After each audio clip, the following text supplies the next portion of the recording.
Gönül ister nazlı yara gitmeye, garip yolcu yolun tutan dağlar.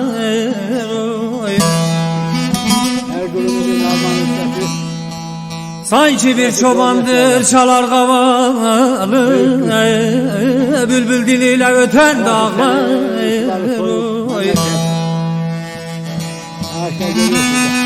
Sanki bir çobandır çalar kavalı, kavalı, kavalı, kavalı, bülbül diliyle öten dağlar.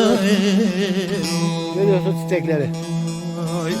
Öten dağlar. Yaşadığın zaman insana hastalık falan katiyen olmaz. Burası Beylikdüzü'de dönür.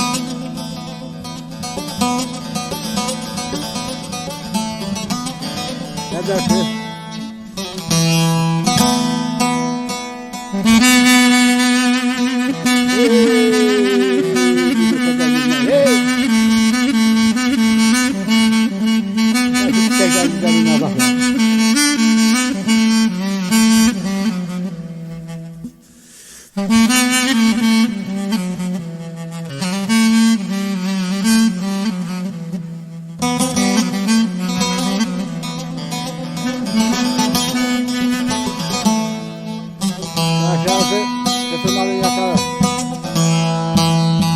Garip yolcu şaşmış kara kışına, Lala Mecnun olmuş hoş nakışına.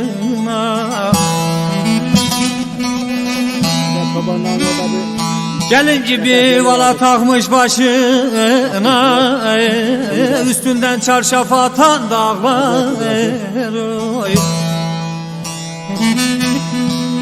Baba gelin gibi vala takmış başına, başına, başına, üstünden çarşaf atan dağlar.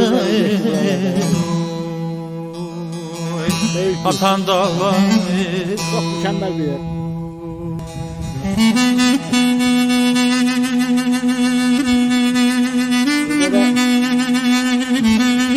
Aşağıda hayvanların kışması için kurum vardı.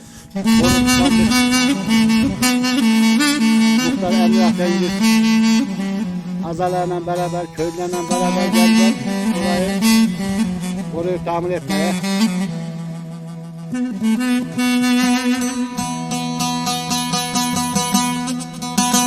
Belki çiçeklerimizden ne var? İnsan burada yaşlanır. İnsan burada hasta olur mu ya?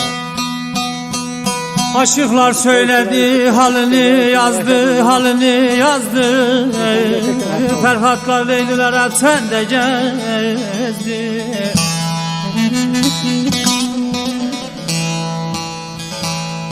Köroğlu ayvazlar canından bezdi, yaralı gönlüme çatan dağlar.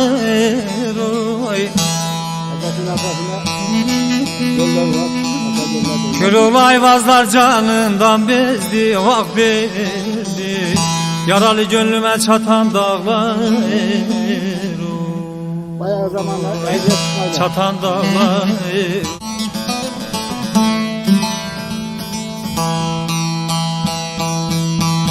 Gönül ister nazlı yara gitmeye, garip yolcu yolun tutan dağlar.